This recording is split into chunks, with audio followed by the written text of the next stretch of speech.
एक बार शैतान ने अल्लाह रब्बुल आलमीन के दरबार में अर्ज किया, ऐ खुदा, मैं तुम्हारी कसम खाकर कह सकता हूँ कि अय्यूब नबी सिर्फ तुम्हारे द्वारा दी गई धन दौलत और आराम आशाइश की वजह से तुम्हारी इबादत करते हैं। अगर उनकी यह दौलत और सुख शांति खत्म हो जाए तो वह एक दिन भी तुम्हारी इबादत में नहीं लगे रहेंगे। ऐ खुदा, मुझे नबी पर हस्तक्षेप करने की ताकत दे। मैं देखना चाहता हूँ कि तुम्हारा अय्यूब नबी तुम्हारे प्रति कितना वफादार है। अल्लाह रब्बुल आलमीन ने शैतान को इजाजत दी और कहा, जाओ, तुम्हें नबी पर हस्तक्षेप करने की ताकत दी जाती है, जैसे चाहो नबी को आजमा सकते हो। शैतान अल्लाह ताला की दी हुई ताकत पाकर एक राहगीर का वेश धारण करके हजरत अय्यूब अलैहिस्सलाम के पास गया। हजरत अय्यूब अलैहिस्सलाम के पास जाकर उसने अपनी गरीबी जताई और कहा, हुजूर, मुझे कुछ दिन आपके घर रहने की अनुमति दीजिए। हजरत अय्यूब अलैहिस्सलाम को उस व्यक्ति पर शक हुआ क्योंकि उसके शरीर से एक प्रकार की तीव्र दुर्गंध आ रही थी। तब हजरत अय्यूब अलैहिस्सलाम ने उसकी यह अर्ज ठुकरा दी और कहा, मैं तुम्हें कुछ पैसे दे रहा हूँ, तुम कहीं और जाकर रहने का इंतजाम करो। शैतान हजरत अय्यूब अलैहिस्सलाम के इस व्यवहार से बहुत नाराज हुआ और मायूस होकर वापस चला गया। फिर उसने सोचा कि नबी को नुकसान कैसे पहुंचाया जाए। बहुत सोचने के बाद उसने तय किया कि नबी के फल के बगीचा में आग लगा देगा। जैसा सोचा वैसा किया। एक दिन शैतान ने नबी के फल के बगीचा में जाकर आग लगा दी। शैतान द्वारा लगाई गई आग में कई फल के बगीचा जलकर राख हो गए। बगीचा के कर्मचारी दौड़कर नबी के पास यह खबर देने पहुंचे। उनसे यह समाचार सुनकर हजरत अय्यूब अलैहिस्सलाम ने कहा, अल्हम्दुलिल्लाह, अल्लाह का दिया हुआ माल अल्लाह ने वापस ले लिया, इसमें मेरे चिंतित होने की कोई वजह नहीं है। शैतान ने जब देखा कि हजरत अय्यूब अलैहिस्सलाम फल के बगीचा नष्ट होने के बाद भी जरा सा भी विचलित नहीं हुए तो उसके दिल में जलन बढ़ गई। फिर उसने दोबारा सोचना शुरू किया कि नबी को और किस तरह से नुकसान पहुंचाया जाए। अगले दिन शैतान नबी के अस्तबल में गया और वहां आग लगा दी। आग तूफान की तरह फैल गई, जिससे सारे जानवर जलकर मर गए और कुछ गडेरिये भी आग में झुलसकर मर गए। बाकी गडेरिये यह खबर तुरंत नबी के पास लेकर पहुंचे। यह खबर सुनकर हजरत अय्यूब अलैहिस्सलाम ने नमाज की नियत की और कहा, अल्लाह का दिया हुआ माल अल्लाह ने वापस ले लिया, इसमें मुझे विचलित होने की कोई जरूरत नहीं है। शैतान ने जब देखा कि इतनी बड़ी घटना के बाद भी नबी जरा भी परेशान नहीं हुए तो उसके दिल में और ज्यादा जलन पैदा हुई। अब उसने नबी को और बड़ा नुकसान पहुंचाने का इरादा किया। हजरत अय्यूब अलैहिस्सलाम के 12 बच्चे थे जो हर दिन एक शिक्षक से शिक्षा लेने के लिए मदरसे जाया करते थे। एक दिन सुबह हमेशा की तरह हजरत अय्यूब अलैहिस्सलाम के 12 बच्चे शिक्षक के पास पढ़ने गए। उसी समय शिक्षक किसी काम से मदरसे से बाहर गए और शैतान ने इस मौके का फायदा उठाकर मदरसे की छत गिरा दी। छत गिरने से हजरत अय्यूब अलैहिस्सलाम के 12 बच्चे मलबे के नीचे दबकर मर गए। मदरस के शिक्षक डरते डरते हजरत अय्यूब अलैहिस्सलाम के पास आए और कहा, ऐ अल्लाह के नबी, मैं किसी काम से बाहर गया था, इसी बीच इमारत की छत गिर गई और आपके 12 बच्चे उसमें दबकर चल बसे। यह सुनकर हजरत अय्यूब अलैहिस्सलाम ने कहा, सुभान अल्लाह, अल्हम्दुलिल्लाह, ला इलाहा इल्लल्लाह, अल्लाहु अकबर, अल्लाह का दिया हुआ माल अल्लाह ने वापस ले लिया, इसमें मुझे विचलित होने की कोई जरूरत नहीं है। शैतान ने जब देखा कि बच्चों की मौत के बाद भी हजरत अय्यूब अलैहिस्सलाम की ईमानदारी और अल्लाह पर विश्वास में कोई कमी नहीं आई तो वह जल भुनकर राख हो गया। अब वह और बड़ी हानि पहुंचाने की सोचने लगा। इसी दौरान हजरत अय्यूब अलैहिस्सलाम के दुश्मन नबी की इस कठिन परीक्षा को देखकर बेहद खुश हो रहे थे। नबी के नौकर चाकर और कर्मचारी नबी की इस दयनीय स्थिति को देखकर जहां जहां मौका मिला चले गए। नबी का घर, बागान, अस्तबल सब कुछ खाली और सुनसान हो गया। इस मौके का फायदा उठाकर दुश्मनों ने नबी की संपत्ति लूटना शुरू कर दिया। उन्होंने टूटे फूटे घर की सारी चीजें अपने कब्जे में ले ली। बागान में बचा हुआ फल और फसल लूटने के लिए उनके बीच झगड़े शुरू हो गए। सिर्फ एक हफ्ते के भीतर हजरत अय्यूब अलैहिस्सलाम की सारी आराम आशाइश, संतानें और संपत्ति खत्म हो गई। हजरत अय्यूब अलैहिस्सलाम की 4 पत्नियां थीं। उनमें से 3 झगड़कर और बहस करके नबी को छोड़कर चली गईं। सिर्फ हजरत रहीमा अलैहिस्सलाम उनके साथ रहीं। वह नबी को छोड़कर जाने वाली नहीं थीं। वह हर समय नबी के साथ खड़ी रहीं। देश के लोग नबी के नबूवत के दावे का मजाक उड़ाने और ताने देने लगे। कुछ ने कहा, अगर अय्यूब सच में अल्लाह के नबी होते तो उन पर ऐसा गजब क्यों आता? वह नबी नहीं है। उनकी झूठी नबूवत के दावे के कारण अल्लाह का गजब उन पर उतरा है। इधर नबी के अनुयायियों के बीच भी दरार पड़ने लगी। उनकी यह स्थिति देखकर शैतान भी पूरी तरह संतुष्ट नहीं हो सका, क्योंकि सब कुछ खत्म हो जाने के बावजूद हजरत अय्यूब अलैहिस्सलाम में कोई बदलाव नहीं आया। वह अपने इबादत खाने में पहले की तरह पूरी तल्लीनता से इबादत कर रहे थे, जैसे उन्हें अपने आसपास हुई तबाही की कोई खबर ही ना हो। न उनके चेहरे पर मायूसी थी, न अफसोस का कोई निशान। नबी के इबादत खाने के पास से गुजरने वाले लोग उन्हें ताने देते हुए कहने लगे, ए अय्यूब, तुम नबूवत का दावा करके बर्बाद हो गए। तुम्हारे लिए नबूवत का दावा छोड़ देना ज्यादा बेहतर होता। हम न नबी हैं न गजब का शिकार हुए हैं। लोग और भी कई तरह की ताने और अपमानजनक बातें नबी के खिलाफ कहते रहे, लेकिन हजरत अय्यूब अलैहिस्सलाम ने इन बातों पर कोई ध्यान नहीं दिया। उन्होंने लोगों के साथ मेलजोल पूरी तरह से खत्म कर दिया और इबादत में डूबे रहे। यह सब देखकर शैतान और ज्यादा बेचैन हो गया। वह और साजिशें रचने के बारे में सोचने लगा। शैतान यह सोचने लगा कि नबी को और अधिक गंभीर नुकसान कैसे पहुंचाया जा सकता है। बहुत सोचने के बाद उसने एक साजिश रची। अपनी योजना के अनुसार वह नबी से मिलने की इच्छा जताकर उनके पास पहुंचा। नबी से मिलते हुए उसने कहा, हुजूर, मैं आपका एक भक्त हूं, मुझे आपसे कुछ अर्ज करनी है। इस बहाने वह नबी से बात करता रहा और फिर अपना मुंह उनके कान के पास ले जाकर दोनों कानों में फूंक मारकर वहां से चला गया। अगले दिन नबी के शरीर पर फफोलों जैसे फोड़े निकल आए। उनका शरीर दर्द से भर गया और वे बहुत बीमार हो गए। उनकी इबादत में थोड़ी रुकावट आने लगी। हजरत रहीमा अलैहिस्सलाम ने उनकी देखभाल शुरू कर दी। धीरे धीरे वे फोड़े बड़े होकर घाव बन गए। लंबे समय तक इसी स्थिति में रहने के बाद नबी के शरीर में कीड़े पैदा हो गए। कुछ दिनों के बाद इन कीड़ों की संख्या बढ़ने लगी। ये कीड़े नबी के शरीर का मांस और खून खाने लगे। दूसरी ओर हजरत रहीमा के पास जमा किया हुआ सारा पैसा और सामान खत्म हो गया।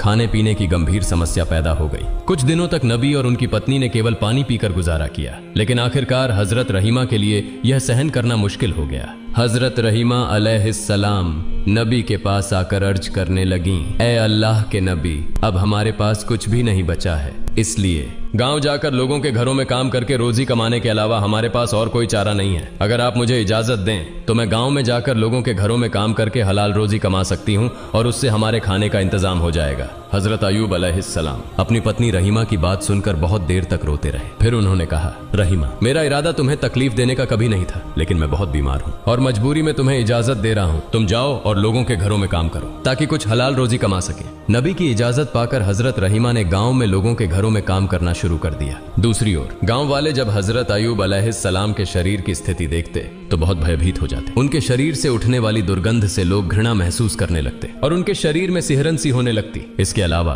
नबी के शरीर से उठने वाली सड़ी मांस की गंध से लोग परेशान हो गए। एक दिन गांव वाले हजरत अयूब अलैहिस्सलाम के पास आए और बोले, ए अयूब, तुम तुरंत हमारा गांव छोड़कर कहीं और चले जाओ। अगर ऐसा नहीं किया तो हम तुम्हें यहाँ से जबरदस्ती निकाल देंगे। उस समय हजरत अयूब अलैहिस्सलाम के साथ केवल 3 लोग थे, उनकी पत्नी हजरत रहीमा अलैहिस्सलाम और उनके 2 शागिर्द। ये दोनों शागिर्द हमेशा नबी की देखभाल और सेवा में लगे रहते थे। गांव वालों के लगातार दबाव के कारण शागिर्दों ने हजरत अयूब अलैहिस्सलाम को दूसरे गांव ले जाने का फैसला किया। कई घंटे तक सफर करने के बाद वे एक और गांव पहुंचे, लेकिन उस गांव के लोग भी नबी की हालत देखकर घबरा गए और बोले, तुम इसे तुरंत यहां से लेकर चले जाओ, नहीं तो हम तुम्हें मारकर यहां से भगा देंगे। इस तरह शागिर्दों ने हजरत अयूब अलैहिस्सलाम को 7 अलग अलग गांवों में घुमाया, लेकिन कोई भी गांव उन्हें आश्रय देने को तैयार नहीं हुआ। आखिरकार शागिर्द परेशान हो गए। वे नबी को रास्ते के किनारे कचरा और गंदगी डालने की जगह पर एक पेड़ की छाया के नीचे छोड़कर चले गए। जाने से पहले वे आपस में बातें करने लगे। हजरत अयूब अलैहिस्सलाम अल्लाह के नबी होने के बावजूद इस तरह की मुसीबत में क्यों फंसे? एक शागिर्द ने जवाब दिया, शायद उन्होंने अल्लाह ताला की मर्जी के खिलाफ कुछ किया होगा, नहीं तो ऐसी हालत क्यों होती। दूसरे ने पहले की बात का समर्थन करते हुए कहा, जब नबी अल्लाह के दिए कामों से भटक गए हैं तो अब उनके साथ रहने से हमें कोई फायदा नहीं, चलो हम यहाँ से चले जाते हैं। दोनों इस बात पर सहमत हुए और हजरत अयूब अलैहिस्सलाम को पेड़ के नीचे छोड़कर चले गए। हजरत रहीमा अलैहिस्सलाम हजरत अयूब अलैहिस्सलाम को छोड़कर जाने वाली महिलाओं में से नहीं थी। वे हमेशा नबी की सेवा में व्यस्त रहती थीं। दिन के कुछ समय में वह लोगों के घरों में नौकरानी का काम करती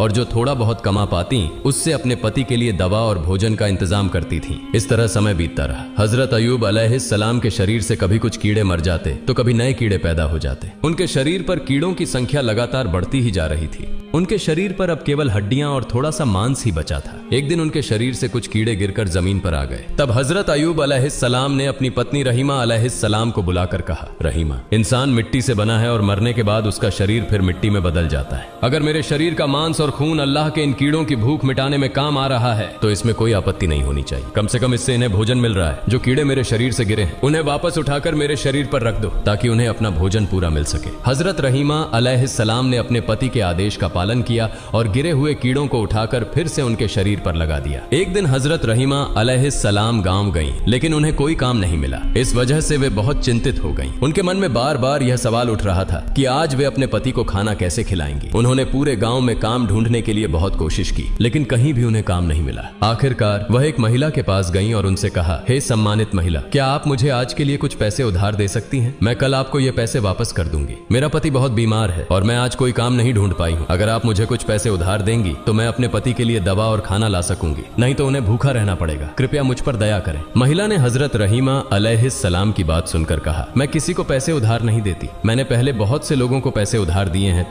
लेकिन किसी ने आज तक मेरे पैसे वापस वापस नहीं किए, इसलिए ये नाटक करना बंद करो और सीधे अपने घर का रास्ता पकड़ो। मैं तुम्हें कोई पैसा उधार नहीं दे सकती। हजरत रहीमा अलैहिस्सलाम ने कहा, तो फिर मुझे कोई काम दीजिए, उस काम के बदले में मुझे पैसे दे दीजिए। महिला ने कहा, मेरे पास तुम्हारे लिए कोई काम नहीं है, लेकिन मैं एक शर्त पर तुम्हें पैसे दे सकती हूँ। तुम्हारे सिर के बाल मुझे बहुत पसंद है, अगर तुम अपने सिर के बाल काट कर मुझे दे दो तो मैं उनके बदले तुम्हें पैसे दे सकती हूँ। हजरत रहीमा अलैहिस्सलाम ने जवाब दिया, हे महिला, मेरे पति बहुत बीमार हैं, उनका पूरा शरीर कीड़ों ने खा लिया है, वह किसी कठोर चीज को छू भी नहीं सकते। जब वह बिस्तर से उठते हैं तो मेरे बाल पकड़कर सहारा लेते हैं। अगर मैं अपने सिर के बाल काटकर तुम्हें दे दूं तो मेरे पति बिस्तर से कैसे उठेंगे? इस पर महिला ने कहा, ठीक है, तो तुम अपने सिर के आधे बाल काटकर मुझे दे दो, मैं उनके बदले तुम्हें पैसे दूंगी। हजरत रहीमा अलैहिस्सलाम ने चारों तरफ से लाचार होकर महिला की इस शर्त को मान लिया। उन्होंने अपने सिर के आधे बाल काटकर महिला को दे दिए और बदले में कुछ पैसे लिए। उन पैसों से उन्होंने अपने बीमार पति के लिए भोजन और दवा खरीदी और घर की ओर चल पड़ी। शैतान यह सब देख रहा था। जब उसने देखा कि हजरत रहीमा अलैहिस्सलाम ने अपने सिर के आधे बाल कटवा लिए हैं, तो उसने इसे हजरत अय्यूब अलैहिस्सलाम और रहीमा के बीच गलत फहमी पैदा करने का सुनहरा मौका समझा। इसके बाद शैतान एक दरवेश का वेश धारण करके हजरत अय्यूब अलैहिस्सलाम के पास आया और कहा, आप अल्लाह के नबी हैं, लेकिन आपकी पत्नी का चरित्र बहुत खराब है। वह अक्सर अलग अलग जगहों पर चोरी करती है और इसी तरह से गलत तरीकों से पैसा कमाती है। आज वह चोरी करते हुए पकड़ी गई और लोगों ने सजा के तौर पर उसके सिर के आधे बाल काट दिए। जब वह घर लौटेगी तो आप खुद यह देख सकते हैं। हम आपकी इज्जत करते हैं, इसलिए आपको पहले ही यह बात बता रहे हैं। यह कहकर शैतान वहां से चला गया। हजरत अय्यूब अलैहिस्सलाम ने शैतान की बातों पर विश्वास कर लिया और गुस्से से भर उठे। उन्होंने अकेले में कहा, मेरी पत्नी इतनी गिर सकती है, यह मैंने कभी सोचा भी नहीं था। अब मैं उसके कमाए हुए पैसे से खाना नहीं खाऊंगा। वह मुझे अब तक गलत तरीके से कमाए हुए पैसे से खिलाती रही है, इसलिए मैं अल्लाह के सामने बहुत शर्मिंदा हूँ। हे मेरे पालनहार रहमान और रहीम, मुझे माफ कर दे। अगर मैं स्वस्थ हो जाऊं तो मैं निश्चित रूप से उसे 100 कोड़े मारूंगा। फिर मैं अल्लाह की कसम खाकर कहता हूँ कि मैं स्वस्थ होने के बाद उसे 100 कोड़े जरूर मारूंगा। उस दिन शाम को हजरत अय्यूब अलैहिस्सलाम ने अपनी पत्नी के बारे में सुनी हुई बातों को लेकर बहुत व्यथित महसूस किया। उसी शाम जब हजरत रहीमा अलैहिस्सलाम घर लौटी तो हजरत अय्यूब अलैहिस्सलाम ने उनसे कोई बात नहीं की। रहीमा अलैहिस्सलाम ने अपने पति की यह हालत देखकर अत्यंत विनम्रता के साथ उनसे पूछा, हे मेरे प्रिय पति, क्या हुआ? आप मुझसे कोई बात क्यों नहीं कर रहे हैं? लेकिन हजरत अय्यूब अलैहिस्सलाम ने उनकी बात का कोई उत्तर नहीं दिया। इसके बाद रहीमा अलैहिस्सलाम ने उनके लिए खाना और दवा पेश की, लेकिन अय्यूब अलैहिस्सलाम ने उसे भी ठुकरा दिया। रहीमा अलैहिस्सलाम ने उनके पैरों को पकड़ लिया और रोते हुए कहा, हे मेरे प्रिय पति, कृपया मुझे बताइए, आप मुझसे क्यों नाराज हैं? तब हजरत अय्यूब अलैहिस्सलाम ने कहा, मैंने कभी कल्पना भी नहीं की थी कि तुम्हारा चरित्र इतना गिर सकता है। तुम चोरी करके मुझे अब तक खाना खिलाती रही हो। तुम्हारा गलत तरीके से कमाया हुआ पैसा मैं खा रहा था। यह सोचकर मैं खुद को माफ नहीं कर सकता। आज एक दरवेश ने आकर मुझे तुम्हारे बारे में बताया। उसने कहा कि तुम चोरी करते हुए पकड़ी गई हो और इसी कारण लोगों ने तुम्हारे सिर के आधे बाल काट दिए। हजरत रहीमा अलैहिस्सलाम ने अपने पति के मुंह से यह बात सुनी तो ऐसा लगा जैसे उनके पैरों तले जमीन खिसक गई हो। उनकी आंखों से आंसू बहने लगे। तब उन्होंने दोनों हाथ उठाकर अल्लाह से फरियाद की, हे अल्लाह, हे रहमान और रहीम, तुम सब जानते हो मैंने जो भी किया उसकी क्या मंशा थी। यह तुमसे छुपा नहीं है। मैं नहीं जानती कि मेरे पति को किसने या क्यों मेरे खिलाफ झूठी बातें बताई। हे अल्लाह, तुम मेरे पति को सच्चाई से अवगत कराओ, रहमान और रहीम। मैं इसके लिए इंसानों के सामने नहीं गिड़गिड़ाऊंगी। तुम मेरे एकमात्र सहारे हो, तुम सबसे बड़े न्यायाधीश हो। इसलिए जिसने भी मेरे पति के मन में मेरे खिलाफ यह गलत फहमी पैदा की है, उसका सही न्याय तुम करो। हजरत रहीमा अलैहिस्सलाम की इस फरियाद को सुनकर अल्लाह का अर्श कांप उठा। तभी अल्लाह रब्बुल आलमीन ने हजरत जिब्राइल अलैहिस्सलाम को हजरत अय्यूब अलैहिस्सलाम के पास भेज दिया। हजरत जिब्राइल अलैहिस्सलाम ने हजरत अय्यूब अलैहिस्सलाम के पास आकर कहा, हे अल्लाह के नबी, आपकी पत्नी अत्यंत नेक और ईमानदार हैं। शैतान ने एक दरवेश का रूप धरकर आपको भ्रमित किया और आपकी पत्नी के बारे में झूठी बातें बताईं। वास्तव में आपकी पत्नी निर्दोष है, इसलिए आप अपनी पत्नी के द्वारा पेश किया गया खाना खाएं और उनके प्रति खुश और राजी हो जाएं। हजरत जिब्राइल अलैहिस्सलाम की बातें सुनकर हजरत अय्यूब अलैहिस्सलाम ने अपनी पत्नी रहीमा अलैहिस्सलाम को बुलाकर कहा, रहीमा, मुझे माफ कर दो। शैतान ने तुम्हारे बारे में मुझे झूठी बातें बताईं जिनसे मैं भ्रमित हो गया। मैं इसे समझ नहीं पाया और तुम मुझसे नाराज मत होना, क्योंकि मैंने जो कुछ कहा वह अनजाने में कहा। अब मैं कभी भी तुम पर गुस्सा नहीं करूंगा। हजरत रहीमा अलैहिस्सलाम ने अपने पति के मुंह से यह बातें सुनकर बेहद खुशी महसूस की। उन्होंने फिर से पूरी लगन और उत्साह के साथ अपने पति की सेवा शुरू कर दी। रहीमा अलैहिस्सलाम हर दिन मेहनत करके कुछ धन अर्जित करती और उससे अपने पति की जीविका और उपचार का प्रबंध करती। जब शैतान ने देखा कि हजरत अय्यूब अलैहिस्सलाम को रहीमा अलैहिस्सलाम के खिलाफ भड़काने की उसकी योजना विफल हो गई है, तो उसने एक बूढ़े व्यक्ति का रूप धारण किया। एक दिन शैतान बूढ़े व्यक्ति के रूप में हजरत रहीमा अलैहिस्सलाम से रास्ते में मिला और उनसे पूछा, माँ, तुम्हारी यह हालत क्यों हो गई है? तुम इतनी परेशान और थकी हुई क्यों लग रही हो? हजरत रहीमा अलैहिस्सलाम ने उत्तर दिया, मेरे पति बहुत बीमार हैं। उनके शरीर पर घाव हो गए हैं जिनमें कीड़े पड़ गए हैं। उनके शरीर का रक्त और मांस कीड़े खा रहे हैं। यही सोच सोचकर मैं दिन रात बहुत चिंतित रहती हूँ। यह सुनकर बूढ़े ने कहा, मैं तुम्हारे पति के घाव और इस बीमारी का एक अचूक इलाज जानता हूँ। अगर तुम इसे अपने पति को बिना बताए इस्तेमाल कर लो तो वह एक ही दिन में इस बीमारी से छुटकारा पा लेंगे। रहीमा अलैहिस्सलाम ने कहा, हुजूर, दया करके मुझे उस दवा का नाम बता दीजिए, मैं इसे आजमाने की कोशिश करूंगी। तब बूढ़े ने कहा, अगर तुम इस दवा के बारे में अपने पति को पहले से बता दोगी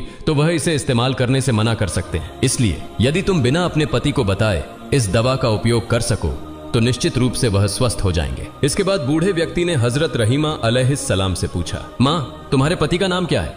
हजरत रहीमा अलैहिस्सलाम ने उत्तर दिया, मेरे पति का नाम हजरत अय्यूब अलैहिस्सलाम है। वह अल्लाह के एक नबी हैं। जीवन के आरंभिक समय में वह बहुत संपन्न थे, लेकिन बाद में अल्लाह रब्बुल आलमीन ने उन्हें विभिन्न आजमाइशों और मुश्किलों में डाला। अब वह एक गंभीर बीमारी से ग्रस्त हैं। शैतान, जो बूढ़े व्यक्ति का रूप धारण किए हुए था, रहीमा अलैहिस्सलाम की बातें सुनकर बोला, जब उन्हें गांव के लोगों ने बाहर निकाल दिया था तो मैंने उन्हें एक बार देखा था। उनके लिए मेरे पास उपयुक्त दवा है। हजरत रहीमा अलैहिस्सलाम ने कहा, हुजूर, कृपया मुझे वह दवा दे दीजिए। बूढ़े व्यक्ति ने कहा, तुम यहीं थोड़ी देर प्रतीक्षा करो, मैं दवा लाकर अभी तुम्हें देता हूँ। यह कहकर बूढ़ा व्यक्ति वहां से चला गया। हजरत रहीमा अलैहिस्सलाम वहीं खड़ी उसकी प्रतीक्षा करने लगी। कुछ समय बाद बूढ़ा व्यक्ति एक बोतल में पानी जैसी दवा और मांस जैसा पदार्थ लेकर आया। उसने रहीमा अलैहिस्सलाम के हाथ में बोतल देते हुए कहा, यह दवा उनके शरीर पर लगाना और यह मांस जैसी दवा भूनकर उन्हें खिलाना। देखना, अगले दिन तक उनका आधा स्वास्थ्य लौट आएगा, और अगर अगले दिन भी इसी तरह इसका उपयोग किया गया तो वह 2 दिनों के भीतर पूरी तरह ठीक हो जाएंगे। इसके बाद बूढ़ा व्यक्ति लंबी लंबी बातें करने लगा। हजरत अय्यूब अलैहिस्सलाम अल्लाह के नबी हैं, हमारे प्रिय मार्गदर्शक। उनके प्रति हमारे दिल में गहरी मोहब्बत है। उनके लिए थोड़ा सा भी भला कर पाऊं तो खुद को धन्य समझूंगा। मैं उनका बहुत बड़ा भक्त हूं, लेकिन उनके दुश्मनों और विरोधियों की वजह से मैं उनका हालचाल नहीं ले पाया। लेकिन भविष्य में मैं खुद उनसे मिलने की कोशिश करूंगा। शैतान ने इस तरह की लंबी बातें कहकर हजरत रहीमा अलैहिस्सलाम का विश्वास जीत लिया और वहां से चला गया। हजरत रहीमा अलैहिस्सलाम वह दवा लेकर अपने नबी के पास पहुंची। पहले उन्होंने उनके लिए खाने का इंतजाम किया। इसके बाद वह बहुत देर तक सोचती रहीं कि इस दवा का उपयोग करें या नहीं, लेकिन अंततः वह हजरत अय्यूब अलैहिस्सलाम को बिना बताए दवा का उपयोग करने का साहस नहीं कर सकी। इसलिए वह नबी के पास जाकर बोली, हे अल्लाह के नबी, आज एक वृद्ध व्यक्ति ने मुझे रास्ते में एक प्रकार की दवा दी है और उसने कहा कि यदि इस दवा का नियमित रूप से 2 दिन उपयोग किया जाए तो आप पूरी तरह से स्वस्थ हो जाएंगे। हजरत अय्यूब अलैहिस्सलाम ने हजरत रहीमा अलैहिस्सलाम की बात सुनकर कहा, हे रहीमा, क्या तुम सोचती हो कि मेरी यह बीमारी दवा से ठीक हो जाएगी? यह बीमारी तो अल्लाह ने मुझे दी है और वही मुझे ठीक करेगा। कोई दवा इसे ठीक नहीं कर सकती। हजरत रहीमा अलैहिस्सलाम ने कहा, जिसने यह दवा दी है वह एक मुसलमान है, वह आपका भक्त है और इसलिए मुझे उसकी दवा पर कोई संदेह नहीं है। अब यह सब आपके इरादे पर निर्भर है। हजरत अय्यूब अलैहिस्सलाम ने कहा, तुम फिलहाल यह दवा छोड़ दो। जब तक अल्लाह ताला से इस बारे में कोई खबर ना आए मैं इस दवा का उपयोग नहीं कर सकता। हजरत रहीमा अलैहिस्सलाम ने नबी के आदेश का पालन किया और दवा नबी के बिस्तर के पास रख दी। अगले दिन सुबह हजरत अय्यूब अलैहिस्सलाम ने हजरत रहीमा अलैहिस्सलाम को बुलाया और कहा, रहीमा, जब से मैं बीमार हुआ हूँ मैं हर रात अल्लाह रब्बुल आलमीन के ताजल्ली को देखता था और उससे अत्यधिक संतोष प्राप्त करता था, लेकिन कल रात मैं वह ताजल्ली देखने में सक्षम नहीं हो पाया। परंतु इसका कारण क्या था मैं समझ नहीं पा रहा हूँ। हजरत रहीमा अलैहिस्सलाम ने कहा, हे मेरे प्रिय पति, आप अल्लाह के नबी हैं, इसके लिए शायद आपके पास इसका उचित कारण हो। मैं एक सामान्य बंदा हूँ, मैं कैसे जान सकती हूँ इसका कारण क्या है? इसके बाद हजरत अय्यूब अलैहिस्सलाम बहुत परेशान हो गए और चिंतित हो गए। इस तरह 3 दिन बीत गए। वह अल्लाह रब्बुल आलमीन की ताजल्ली को नहीं देख पाए। अंत में वह दोनों हाथ उठाकर अल्लाह के दरबार में रोते हुए दुआ करने लगे, हे अल्लाह रब्बुल आलमीन, मुझे नहीं पता कि किस गलती के कारण मैं आपकी ताजल्ली देखने में सक्षम नहीं हो पा रहा हूँ। अगर मुझसे कोई गलती हुई है तो कृपया मेरी गलतियों को माफ कर दें और मुझे अपनी ताजल्ली से वंचित न करें। हजरत अय्यूब अलैहिस्सलाम की यह दुआ सुनकर हजरत जिब्राइल अलैहिस्सलाम ने आकर उन्हें बताया हे अल्लाह के नबी, आपके बिस्तर के पास शराब की बोतल और सूअर का मांस रखा है। इन हराम चीजों को आपके बिस्तर के पास रखकर आप अल्लाह ताला की ताजल्ली की आशा कैसे कर सकते हैं? यदि आप फिर से अल्लाह ताला की ताजल्ली प्राप्त करना चाहते हैं तो आपको तुरंत इन चीजों को अपने बिस्तर के पास से हटा देना चाहिए। गहरी रात में हजरत अय्यूब अलैहिस्सलाम ने हजरत रहीमा अलैहिस्सलाम को बुलाकर कहा, रहीमा, मेरे बिस्तर के पास जो शराब और सूअर का मांस रखा है उसे देखो और तुरंत हटा दो। ये चीजें यहाँ होने के कारण ही मैं अल्लाह की ताजल्ली दर्शन में असफल हो रहा हूँ। हजरत रहीमा अलैहिस्सलाम नींद से जागकर चारों ओर अच्छी तरह से ढूंढने लगी, लेकिन उन्हें कहीं शराब और सूअर का मांस नहीं मिला। फिर हजरत अय्यूब अलैहिस्सलाम ने कहा, वह दवाइयाँ कहाँ हैं जो तुम लाई हो? हजरत रहीमा अलैहिस्सलाम ने कहा, वे यहाँ हैं, आपके बिस्तर के पास ही। नबी ने कहा, उन्हें यहाँ से हटा दो, मुझे लगता है कि यह शराब और सूअर का मांस है। नबी के आदेश के बाद हजरत रहीमा अलैहिस्सलाम ने उन दवाइयों को दूर हटा दिया। फिर हजरत अय्यूब अलैहिस्सलाम फिर से ध्यान मग्न हो गए। जब रात का समय समाप्त होने लगा तो हजरत अय्यूब अलैहिस्सलाम चिल्लाकर बोले, अब मैं अल्लाह की ताजल्ली दर्शन में सक्षम हो रहा हूँ। रहीमा, समझो, वह दवाइयाँ शराब और सूअर का मांस थीं, और जब तक वे मेरे पास रहीं तब तक मैं 3 दिन तक अल्लाह की ताजल्ली दर्शन में असफल रहा। वह जिसने तुम्हें यह दवाइयाँ दी वह कोई इंसान नहीं था, वह इंसान का रूप धारण किया हुआ शैतान था।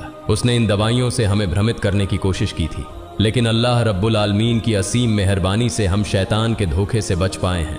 हजरत अय्यूब अलैहिस्सलाम इस प्रकार 18 साल तक भयंकर बीमारी, शोक और दुखों का सामना कर रहे थे।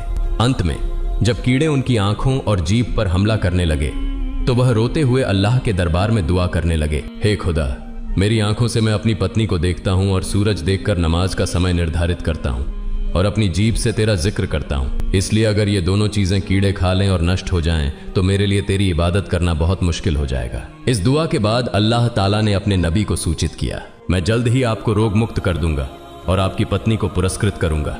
किसी एक दिन सुबह हजरत रहीमा अलैहिस्सलाम काम पर चली गई। हजरत रहीमा अलैहिस्सलाम के काम पर जाने के बाद हजरत जिब्राइल अलैहिस्सलाम आए और हजरत अय्यूब अलैहिस्सलाम से कहा, हे अल्लाह के नबी, आप अपने पैरों से जमीन पर प्रहार करें। आपके पैरों के प्रहार से एक नहर बन जाएगी और आप उस नहर के पानी से स्नान करें और पेट भर कर वही पानी पिएं। थोड़ी देर में आप पूरी तरह से स्वस्थ हो जाएंगे।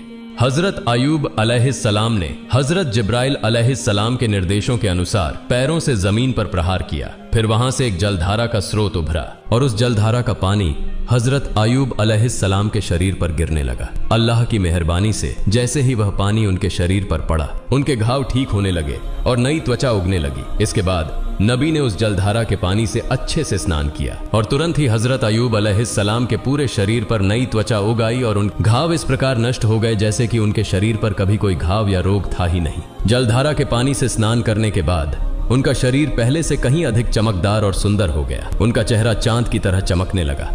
नहाने के बाद हजरत अय्यूब अलैहिस्सलाम ने पेट भरकर उस जलधारा का पानी पिया, जिससे उनकी भूख और प्यास पूरी तरह से शांत हो गई। उसी समय उन्होंने देखा कि एक फरिश्ता दूर से कपड़े का थैला लेकर उनके पास आया और बोला, हे अल्लाह के नबी, ये कपड़े जन्नत से लाए गए हैं, ये कपड़े आप पहने। इसके बाद वह व्यक्ति चला गया। हजरत अय्यूब अलैहिस्सलाम ने कपड़े का थैला खोला और देखा कि उसमें जन्नत के कपड़े हैं। उन्होंने उन जन्नत के कपड़ों को पहन लिया और अनगिनत सुंदरता के मालिक बन गए। उन्हें अपार संतोष प्राप्त हुआ क्योंकि उन्होंने 18 सालों तक बीमारी का सामना किया था और आज पूरी तरह से स्वस्थ हो गए। अब वह चलने फिरने में सक्षम हो गए थे। वह अल्लाह के दरबार में शुक्रिया अदा करते हुए कुछ दूर जाकर जंगल के एक किनारे पर बैठ गए। इस बीच हजरत रहीमा अलैहिस्सलाम कुछ पैसे जुटाकर अपने पति के लिए खाना खरीदने के लिए जल्दी से वापस लौट आईं। जब वह अपने पति के पास पहुंची तो देखा कि उनका पति बिस्तर पर नहीं था। हजरत रहीमा अलैहिस्सलाम यह दृश्य देखकर चकित हो गई। फिर वह वहां बैठकर जोर जोर से रोने लगी और विनम्रता से अल्लाह रब्बुल आलमीन से प्रार्थना करने लगी, हे मेरे रब, मैं नहीं जानती मेरे पति को कौन ले गया है। क्या उन्हें कोई शेर ने खा लिया है या कोई अन्य जानवर उन्हें गायब कर दिया है? मैं कुछ नहीं जानती। हे मेरे रब, मैं तुझसे दुआ करती हूँ, तुम मेरे पति को वापस लौटा दो। हे अल्लाह रब्बुल आलमीन,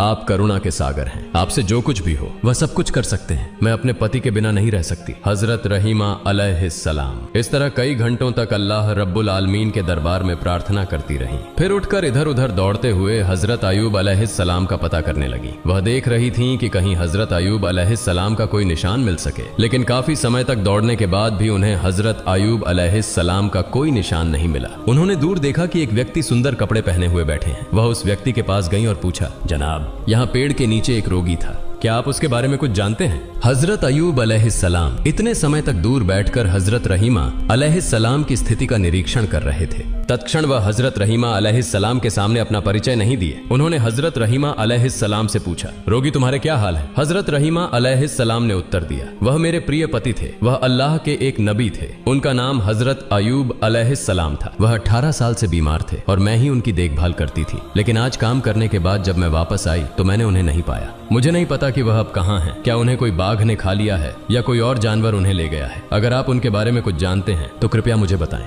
हजरत अयूब अलैहिस्सलाम ने फिर हजरत रहीमा अलैहिस्सलाम से पूछा, अगर तुम अपने पति का चेहरा देखो तो क्या तुम उन्हें पहचान सकोगी? हजरत रहीमा अलैहिस्सलाम ने उत्तर दिया, क्या कहते हैं जनाब, वह पति जिनकी मैंने 18 साल सेवा की, उनका चेहरा देखकर क्या मैं उन्हें नहीं पहचानूंगी? इसके बाद हजरत अयूब अलैहिस्सलाम ने अपने चेहरे से कपड़ा हटाकर कहा, देखिए क्या आप इस व्यक्ति को पहचान सकती हैं? जब हजरत रहीमा अलैहिस्सलाम ने हजरत अयूब अलैहिस्सलाम के नूरानी चेहरे को देखा तो वह जोर जोर से रोने लगी और उन्हें गले लगा लिया। उन्होंने कहा, हे अल्लाह के नबी, अल्लाह रब्बुल आलमीन ने आपको इस तरह स्वस्थ कर दिया है, यह मैंने कभी सपने में भी नहीं सोचा था। मैं तो आपके बारे में चिंतित हो गई थी। अल्लाह का लाख लाख शुक्र है कि उसने आपको स्वस्थ किया और मुझे फिर से आप मिले। इस तरह पति और पत्नी बहुत देर तक रोते रहे। हजरत अयूब अलैहिस्सलाम ने फिर हजरत रहीमा अलैहिस्सलाम को बताया कि कैसे वह स्वस्थ हुए और कैसे हजरत जिब्राइल अलैहिस्सलाम ने उन्हें ठीक करने के लिए एक नहर बना दी। फिर हजरत अयूब अलैहिस्सलाम ने अपनी पत्नी से कहा कि वह उस नहर में स्नान करें। पति के कहने पर हजरत रहीमा अलैहिस्सलाम ने उस नहर में स्नान किया।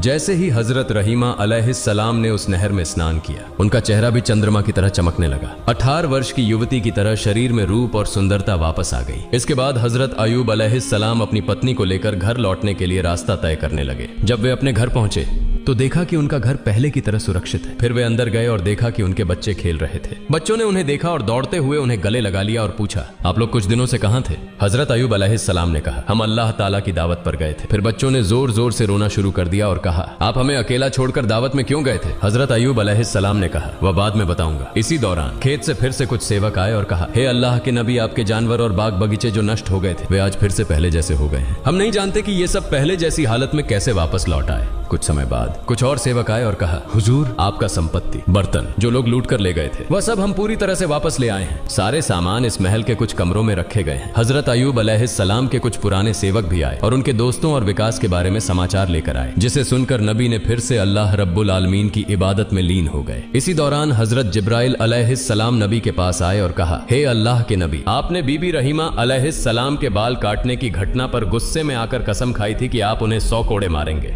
इस मामले में आपकी कसम झूठी साबित हुई है, लेकिन आपकी सच्चाई की कसम अब भी कायम है। इसलिए आप 100 गेहूं के बाल एकत्रित करके बीबी रहीमा अलैहिस्सलाम के शरीर पर हल्का सा स्पर्श करें। इससे आपकी कसम पूरी हो जाएगी और बीबी रहीमा अलैहिस्सलाम को कोई कष्ट नहीं होगा। हजरत जिब्राइल अलैहिस्सलाम के कहने पर हजरत अयूब अलैहिस्सलाम ने 100 सूखे गेहूं के बाल एकत्रित किए और बीबी रहीमा अलैहिस्सलाम के शरीर पर हल्के से एक बार मारा। इससे नबी की कसम पूरी हो गई और बीबी रहीमा अलैहिस्सलाम को कोई कष्ट नहीं हुआ। प्रिय दर्शक, शैतान ने हजरत अयूब अलैहिस्सलाम को कई बार चुनौती दी, लेकिन वह उन्हें किसी भी रूप में भ्रमित नहीं कर सके और न ही वह उन्हें गुमराह कर सके। अगर हम भी हजरत अयूब अलैहिस्सलाम की तरह अल्लाह रब्बुल आलमीन की राह में धैर्य रखें तो शैतान कभी भी हमें गुमराह नहीं कर सकेगा। अल्लाह रब्बुल आलमीन हमें भी हजरत अयूब अलैहिस्सलाम की तरह धैर्य रखने की तौफीक अता करें।